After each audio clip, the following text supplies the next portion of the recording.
So at this point, I'd like for you to find something about yourself that you appreciate. So as you are in this position, breathing into your heart, come up with something that you appreciate about yourself. It could be something physical.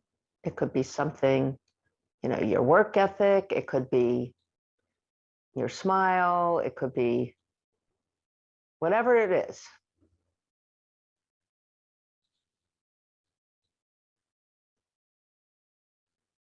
And come back up to the center. Between the sides, draw your legs in a little bit toward each other. Place hands behind the back.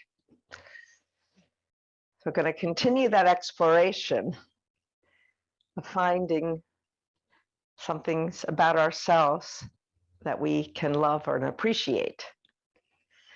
When you start naming these things and making them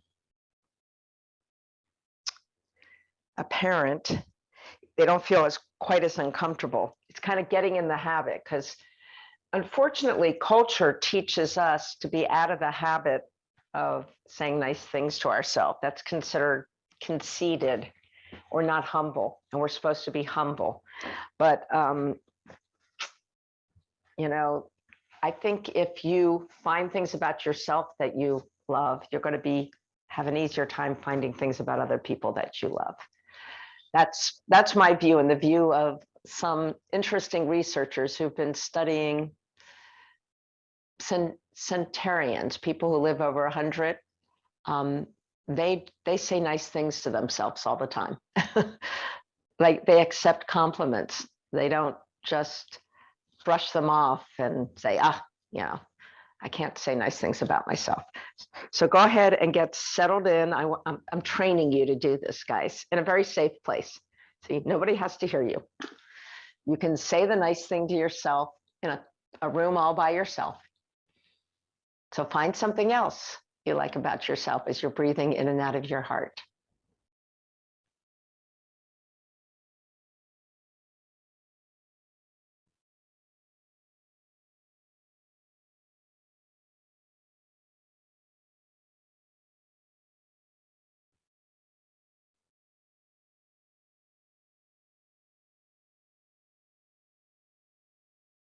If it feels uncomfortable, just acknowledge that this is not something that feels quite comfortable to you yet. But guess how you make this comfortable? You do it more often. The more often we do something, the more habituated the practice becomes. So there is nothing wrong with habituating the practice of opening your heart to self-love.